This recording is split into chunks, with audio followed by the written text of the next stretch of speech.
moment, any day. Come on, Zoom. Waiting for that little blue line. And there we go. Welcome, everyone, to day 13, lucky day 13 of Thriving in the Face of Cancer. Today, my guest is one of the most inspirational people I know, named Ocean Robbins, and we're going to be discussing how to thrive beyond adversity. Please welcome Ocean to the show. Thank you so much. I know you're very busy, and I appreciate you coming on during this special series. Oh my goodness, I'm so glad to be here, AJ. Thanks for having me on. Well, you're just who you are in the world and who you show up as is just, I mean, you're really like I look up to, you're younger than me, but I look up to you so much because you're just so kind and you are wise. I'm sure you've heard this because you're wise beyond your years. It's almost like you just have such wisdom. Where did that come from? I don't know where wisdom comes from, but I will say that I have the incredible privilege of being part of a family that's been exploring how to be healthy, how to live in a good way on this earth for my whole life. So, I feel incredibly grateful that my father, John Robbins, who's inspired so many people with his books and his story and his message, I grew up with amazing conversations and around the dinner table. When I was 7 years old, we were talking about nuclear war and how we could make peace on Earth. When I was 10 years old, we were talking about factory farms and, the power of the plate to build a more compassionate world. By 14, as I was learning about the environmental crisis and climate change and deforestation and biodiversity loss and all the other issues that I knew my generation and future generations were going to have to face, I was learning about food and the power of the food on our plates to make a difference. So, I think that my whole life I've been looking at both problems and action. And that is such a empowering thing because, sometimes we think of hope as if it's a noun, something that you either have or you don't have, a thing, right? But to me, hope is a verb. It's from the actions we take and the way that we live. And everything we don't like can also be an opportunity to practice greater love, compassion, and contribution. Yeah. Well, that's what your whole life has been about, and it's incredible. And yet you combine this passion and the things that you're doing in the world are just helping so many people. It helps the animals, it helps the planet. And you also have just like this entrepreneur side. I mean, it's like it's just a very unique blend, if you ask me.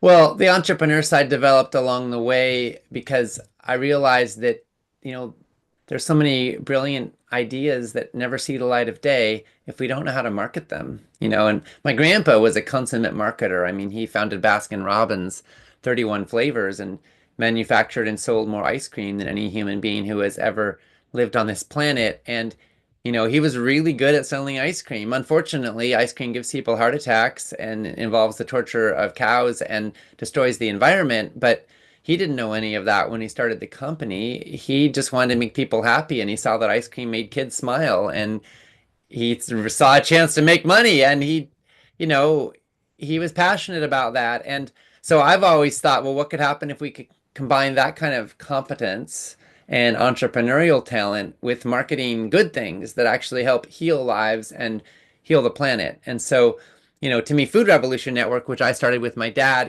14 years ago, our mission is healthy, ethical, sustainable food for all. And we try to kind of bring the two together, like mission, values, impact, health, with like scope, reach, scaling.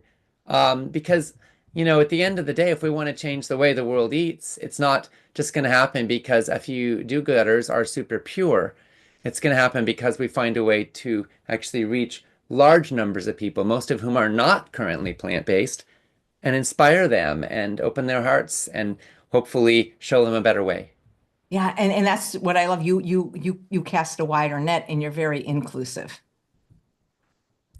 Yeah, I mean, I always want to be inclusive. I think we have so many, especially right now in the world, there's so much polarization and fractures, fundamentalism even that shows up.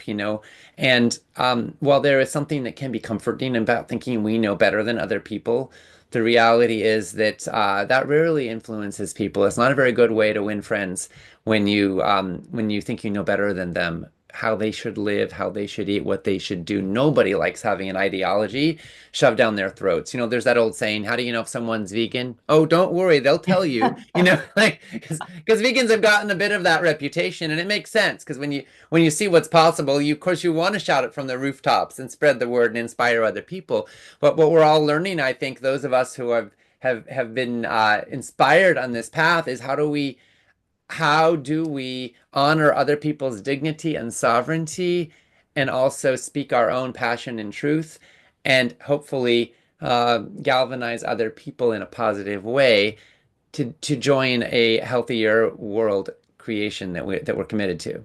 Absolutely. If I'm not mistaken, the little pink spoons giving out the samples was your idea. Not mine, but my dad's idea. So they were doing this, they were giving out free samples in Baskin Robbins when my dad was a kid, and he was working in the ice cream stores, as a youngster, I don't know, 10 years old or something. And because my grandpa was kind of grooming him to one day join the business, which by the way, he didn't do. He ended up walking away from the company and the fortune. That's another story. But when he was in his childhood, he was in there with the pink spoons giving out samples, and he noticed that when people were given samples of ice cream, they bought ice cream like way more often and way more high volume.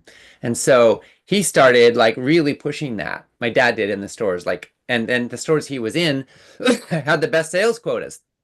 My grandpa was a big metrics geek, and he's like, "Wow, Johnny, every time you're in the store, they sell more." And then my dad said, "It's the pink spoons." Like my dad wasn't just offering it when someone asked, "Could I please have a sample?"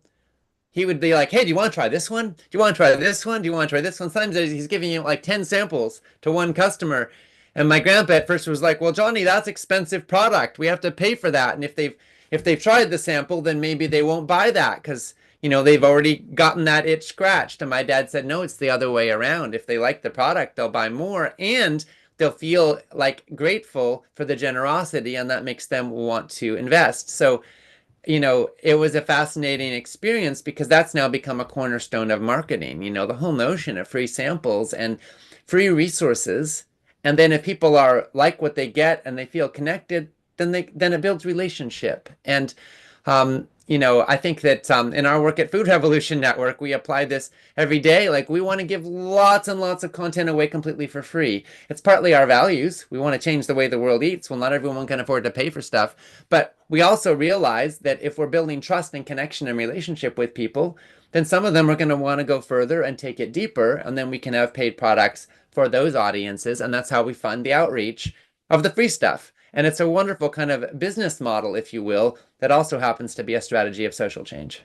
Yeah. Well, I was going to say, you're still doing the pink spoon model, like with your summits, you offer those completely free. If people want Yeah. to pay a few dollars and own it for life, you can, but you are, like Hans Dia would say, you're a giver.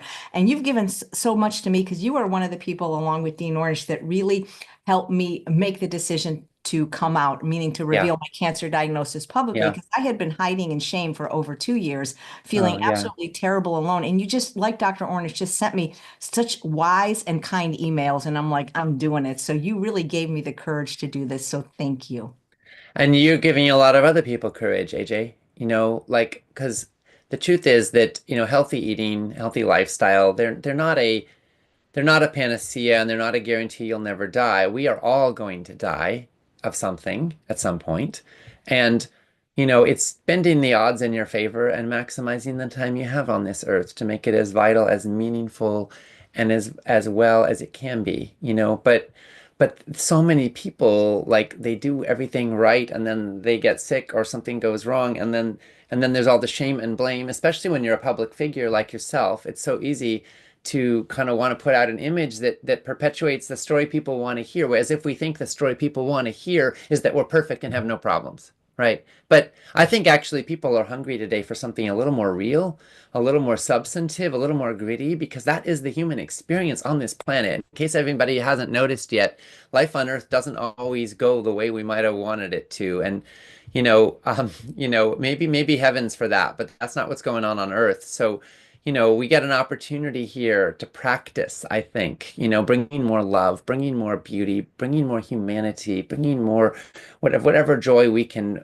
find to this world the way it is. And human beings like yourself who are willing to share that vulnerability with an open heart and the journey and keep giving, you're giving maybe more to people by sharing about your process, even than all the amazing vegan recipes you've created and shared.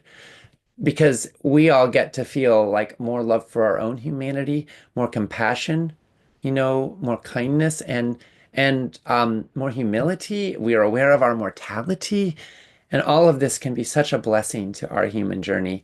And of course, you and I have talked about this. My dad has post-polio syndrome, right? And he had polio as a child, and he overcame it. He lived throughout his childhood. He was very weak. He had serious issues when he was, 18 years old. Doctors were telling him he'd never walk normally, never run normally, if at all, and that he ended up practicing yoga, meditation, changing his diet radically. And he had a transformation. He wound up being a marathon runner, a triathlete. We climbed mountains together. I grew up with a dad who was super buff and fit and healthy. And, about half the time people get polio, they have post-polio syndrome, usually 15 to 40 years after initial diagnosis. In his case, he came down with post-polio syndrome almost 70 years after initial diagnosis. So he was in his early 70s when it hit. But it has hit and it's intensified. And so here he is, this incredible like inspiration to millions of people, a health hero.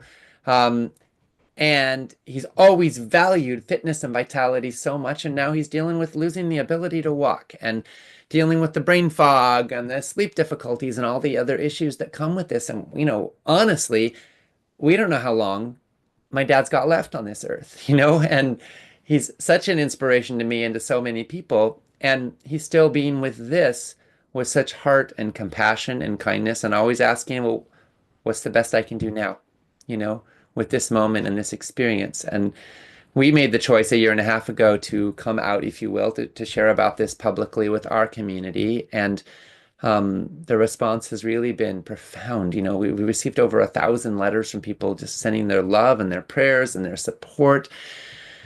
And it just really struck me and that was actually healing. In fact, throughout his post-polio journey, the only time he's had any like reversal in symptoms was for the couple months after that. He got a little bit better and then it started to slide back again. But I do think that the love buoyed him a little bit, And so when you were sharing about your journey, I just wanted you to feel the love of your community, and I wanted your community to know you a little bit more deeply, because to my experience, how we are in the face of adversity says so much about who we are as human beings. There's that saying from the prophet, like the deeper sorrow is carved into the canyon of your heart, the more love it can contain. And we don't deepen in our capacity for love by avoiding pain. We deepen by feeling it, facing it, letting it open the canyon of our heart deeper, and then letting things flow. And then I think there's a lot more room for the love. And so you make it easier to love you. You make it easier to love ourselves. Just through who you are and what you're sharing. Well, thank you. And I agree with you that I kind of feel like I finally found my purpose, because I think I can help people now in a more profound and deeply way. So they don't have to go through 2.5 years of torture when they don't have an oncologist and they have this scary diagnosis, because there are resources that I have found in places they can go and things that they can do. And that's what the purpose of this series is. And, your life has not been without adversity, you personally, or your father. Yeah, absolutely. Well, for those who don't know, I'm also a dad of autistic twins, awesomely autistic twins, River and Bodhi, age 24. And, they were born very prematurely. So they spent their first 6 weeks in neonatal and intensive care unit, and we didn't know if they would live or die. And it's been a rough journey. In their first 4 years or so of life, neither of them ever slept more than 3 hours at a time, and they both woke up screaming in terror every time they woke up. Like their bodies were a hard place to be for them. And they've struggled with challenges, throughout their lives, but they're also doing amazing. And the journey of being their father has been truly my greatest teacher in this life. They've taught me so much about love just because. I was always kind of precocious. My dad used to say to me when I was a kid, he was proud of all my accomplishments, but he would love me just as much if I was autistic. And, that didn't really land because I heard it, but I was like, well, thankfully I'm not, so we don't have to test that experiment. But then I had kids who were, and I got to ask myself for real, do I love them just as much as I would if they were on the fast track to Harvard, if they were, medical doctors, if they were brilliant, astrophysicists, like, and the truth is, I do.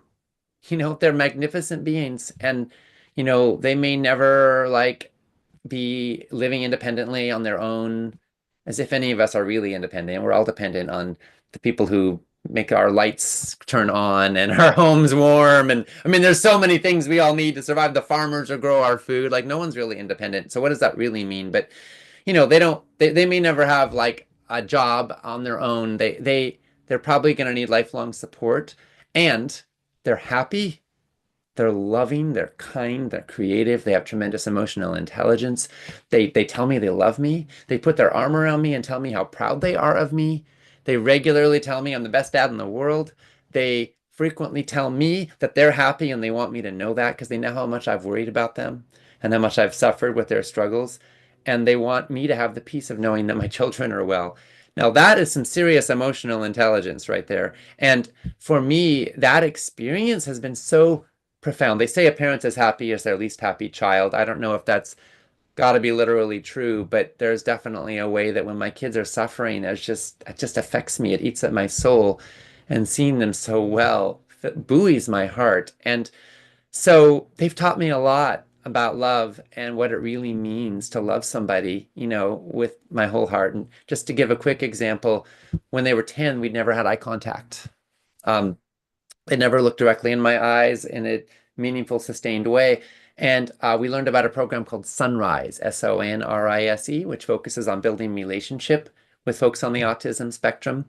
And our son River and I were spending some time together one day, and he's chewing on a Barbie foot, which was one of his favorite pastimes. And, I'm sitting across the room. I felt like he didn't even notice I was there.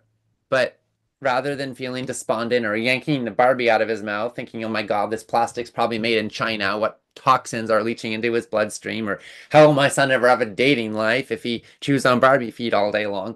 I sit across the room from him and I just pick up a Barbie and I start chewing on her foot. I just joined him in his world. And I'm just getting into it for its own sake, not expecting a response. Suddenly he looks straight at me, like straight in the eyes, and this huge grin comes over his face. And I could almost hear him thinking, oh my God, there is intelligent life on this planet. And now we're like beaming in each other's eyes, chewing on Barbie feet. And I'm just having a grand old time. It's the first time of like direct eye contact with my son, right?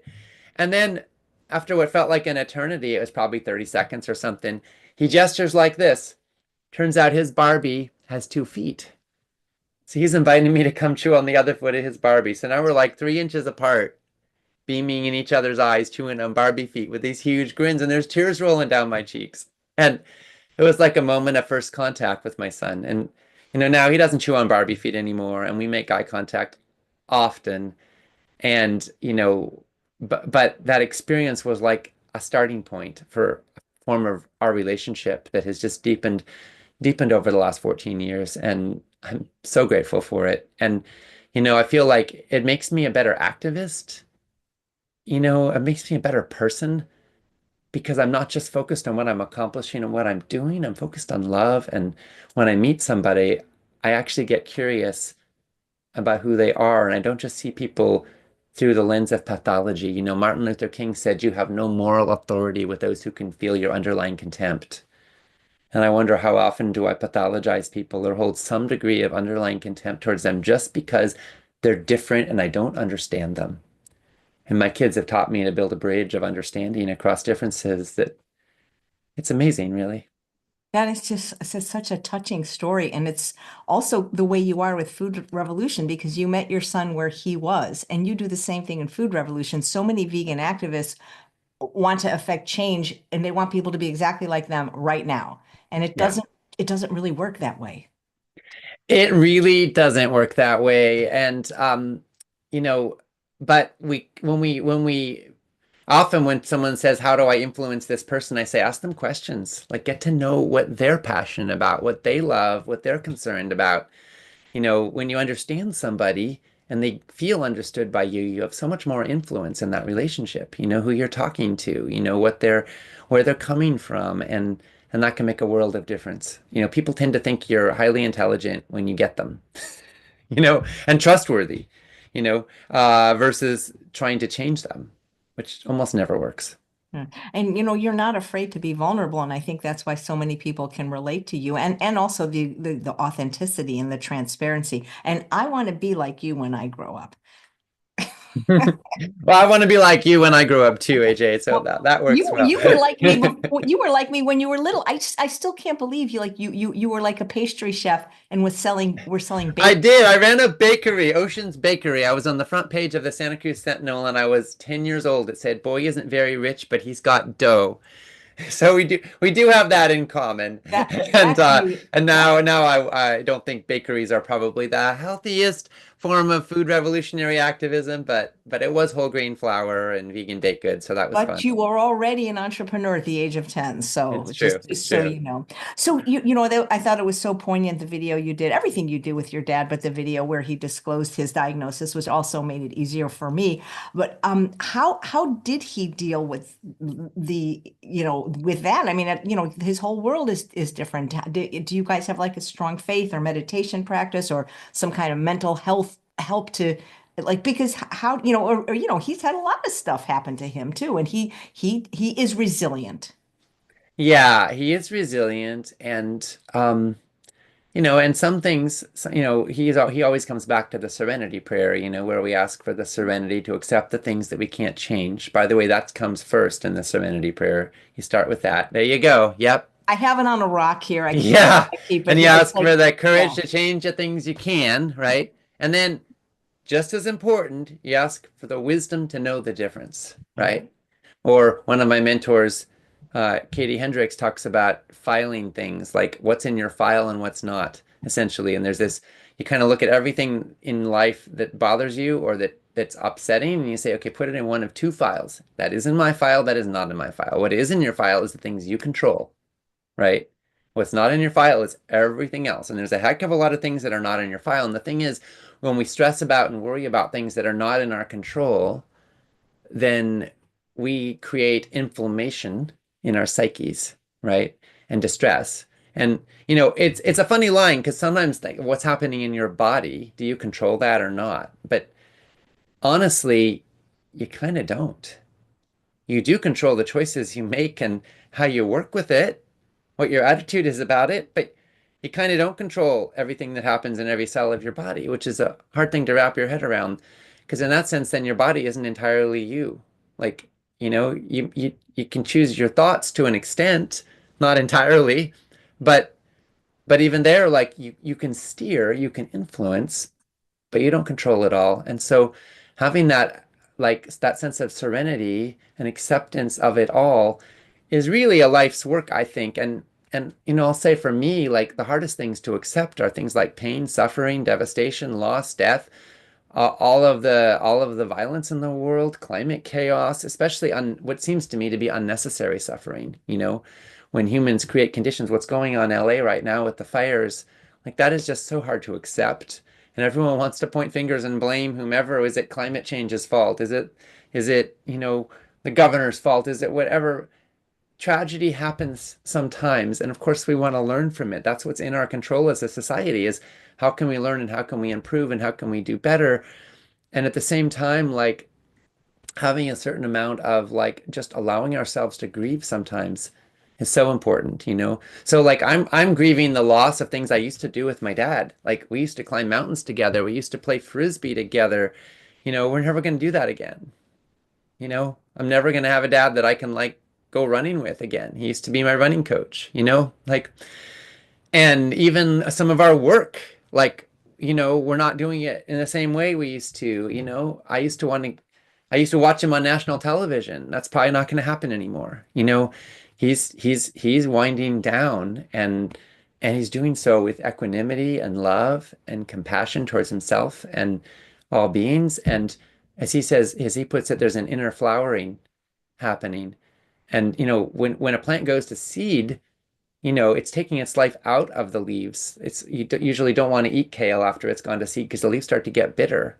because all of its energy is going into that flower. And in some sense, you could say that maybe when people are moving towards the end of their lives, there can be a spiritual awakening or opening that's happening at that moment, potentially for some people, as some of the body's focus is fading. And, of course, everybody has their own trajectory and journey, but maybe that's part of the natural wisdom of elderhood is that we become slower and we become wiser, and maybe we become kinder if we allow that maturation process to happen in its natural way.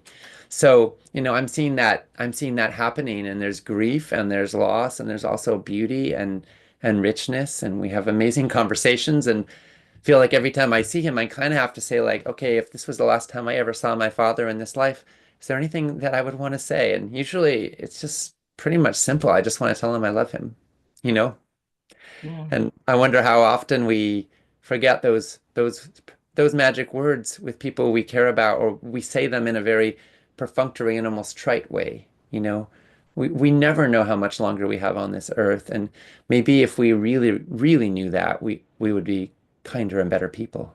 Yeah, well, yeah, that's what a cancer diagnosis does for you, is it Yeah, makes you realize that. So you're yeah. living life on purpose, and I'm doing my best to live it with more kindness. I have this little uh, card that I look at, and this actually just reminds me of your life. Everywhere you go, leave a glitter trail of kindness behind you, which is kind of Mm. what you and your family have done naturally. One of Yes, the most beautiful. poignant presentations, I don't remember where you and your dad, where your dad talks about the death of his dad and then the Yeah, love that yeah, was just like such a tearjerker. That yeah. was, that was just Yeah. something. I mean, they should make a movie of your life. That's what I gotta say. I'm There trying was to, a movie about my dad's life, actually. You and can I did see stream it. it It on was Amazon. It's called Love Over Money, about specifically his journey with his father, walking away from Baskin Robbins and the remarkable story that ensued from that.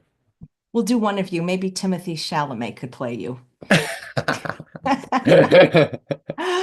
And you also, when you sent me this email, you gave me such great feedback about even just questions to ask my oncologist, and you introduced me to an oncologist that's going to be on the show tomorrow, who just happens to be plant-based, Dr. Amber Ormond. So thank you Oh, for that. wonderful. Very Yes. excited with your Great, great. recommendations. But I'm guessing a lot of people that come to the food revolution might have cancer or be wanting to prevent cancer. And so you help them Yeah. with that, with the information that you give through your interviews and just through, your blog, for example.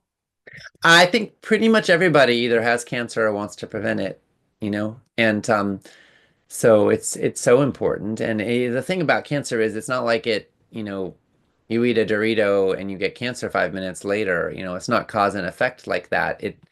Things build up over time, and it's a cumulative of factors, and you never know, what made the difference and what didn't make the difference. And so the what can be empowering about that is that you just keep making choices that optimize health, and it's going to reduce your risk, right? And as you're of course experiencing, like, nothing's a panacea, but it sure can be a catalyst to learn all you can and do all you can with the chances you've got, and the same is true with dementia, with cardiovascular disease, even with type 2 diabetes and autoimmune issues and chronic inflammation and IBD and IBS and so many of the other things that people face today. That diet and lifestyle can prevent so many of these cases, and it can help with reversal, and it can help you feel better along the way. And even people who do chemo and radiation and surgery and all that, like, what we find is that when they optimize their diet and lifestyle, they survive it better. They recover faster. They're better. They're more likely to have the treatment work. But everyone's got their own path around that, of course. And, you know, um, I just hold so much compassion for everybody suffering right now. I'm sure that's come up for you too. Like, just how much we want everybody who's in any pain to feel the love, and the compassion. Like, no, things don't get better when we berate ourselves, when we blame ourselves, when we shame ourselves. And so having kindness, having love, having compassion, allowing the sadness, the uncertainty, the mortality, the vulnerability, letting ourselves feel that, feel the feelings, and then also allowing them to move us to keep making the best choices that we that we can, you know? I feel like that's your business model, leading with love. Yeah. Yeah. Well, there is a perspective from which that's kind of what life on Earth's all about, right?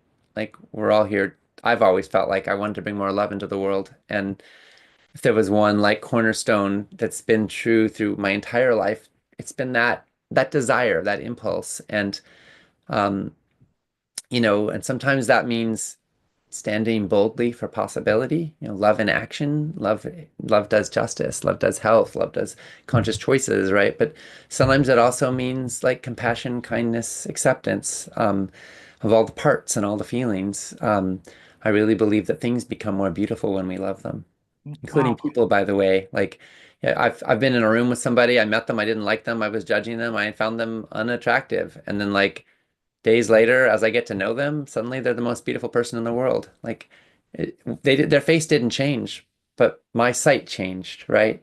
And that's through the eyes of love. Everything is more beautiful.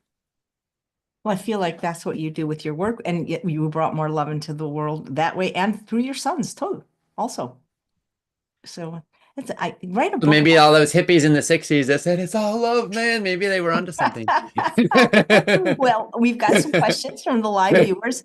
And first of all, the comment from Cindy, ocean is a treasure, absolutely. And Tisha wants to know, were you always so gifted at speaking? No, I always thought I was. I've seen a few videos of myself when I was like 15 years old, and I always was an extrovert who was very comfortable and self-confident. And I think practice creates creates finesse, over time. I've done a lot of talking. Um, but yeah, I think that, eloquence is a gift that kind of runs in my family, and I'm grateful for that. Words have always mattered to me a great deal. But no, I was on national tour speaking to high school assemblies at the age of 16. So I spoke to hundreds of thousands of students, and that was a bit of trial by fire. Had a lot of time on stage when high school students were jeering and mocking me and booing, and especially when I told them they shouldn't eat meat, they were not pleased. And I kept going, and kept trying to find the art of how to build rapport, connection, and influence people in a positive way. And I guess over time, I learned a few things the hard way. Oh, and Celia, who's watching live, concurs. Ocean is a remarkable communicator. Love him. And Tisha would like to know, did you meet your grandfather? Oh, yes. Yeah, he was we visited probably once a year or more throughout my childhood, and he was actually alive. All four of my grandparents were alive past my age 30, my 30th birthday. So the lovely thing is that all of them got to meet their great grandchildren. So River and Bodie got to meet their great grandparents, all four of them, while they were babies. They don't remember that, but that was a delight. And I was with my grandpa on his deathbed with my dad in those final moments when he rather famously told my dad, "Thank God some of us have lived long enough to learn a few new things," talking about what he learned from my dad. And that's amazing. Yeah. Okay, let's see who's asking this question. Thylakoids. Is the Food Revolution Summit going to be on again this year? And if so, will Dr. Greger be in it? Yes and yes. Comes out April 23rd of 2025, the next Food Revolution Summit. And it will include Dr. Greger, and registration opens sometime in March. So stay tuned. Nice, fantastic. If you guys have any questions for Ocean, put it in the chat. And And I'm going to share a couple of resources before we wrap up oh today, yeah, if please, I might. please. Okay. Absolutely. First, I just want to make sure folks know about Powered by Plants, nutrient-loaded 30-minute meals to help you thrive. This is our newest cookbook. It's a recipe book that's focused on how to get your critical nutrient needs met with plants. So we look at the key macro and micronutrients, how much you need, where to source them, and then we have recipes that really help you meet those needs in amazing ways with whole plant foods. And it's super delicious. And I'm excited about it. And by the way, all the recipes can be made in 30 minutes or less.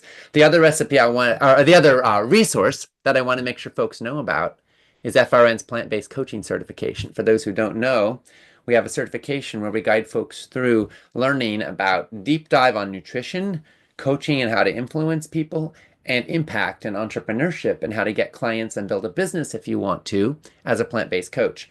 And so we put all that together into one certification program that has a cohort per year. And right now is the window when we're open, just nearing the end of the window for enrollments for the next cohort. And it's an incredible life-changing program for those who want to be food revolutionaries, spread the word, change the way the world eats, maybe help other people get healthy and make a living doing it.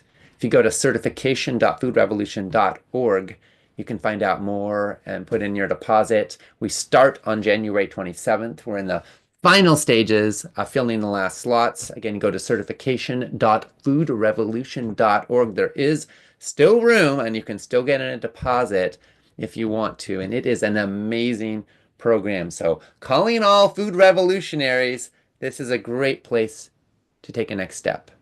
Absolutely. And we featured Nicole Russer on the show when the book first came out. People can watch that episode. She made an incredible recipe. And I took the course last year, and it's fantastic. It really is a deep dive, not just into the nutrition and the business aspect, but especially for people wanting to be coaches and help other people.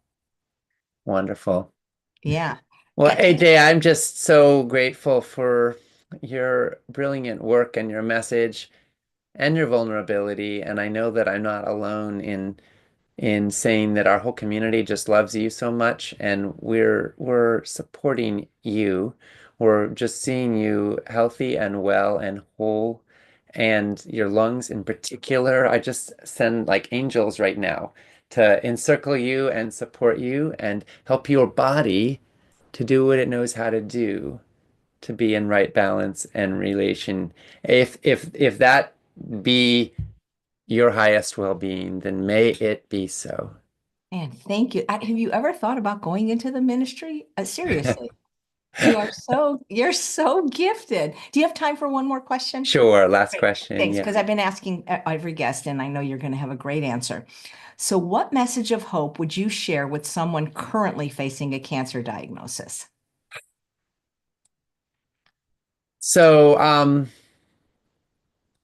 I know a lot of people who cancer was the wake-up call that caused them to change the way they think, eat, and or live in ways that got more congruent with their highest well-being. And for many of them, they are vastly healthier, happier, and more fulfilled now, where their life has more meaning and more love than it did before the diagnosis. So, a diagnosis like that can be terrifying. There's no way to know what's going to happen. But, we do get to decide how we use what happens to us. And, the hope I would share is that, again, hope is not a noun, it's a verb. And it comes from how you live and the choices you make and how you love. And awareness of mortality can make life more precious and more beautiful.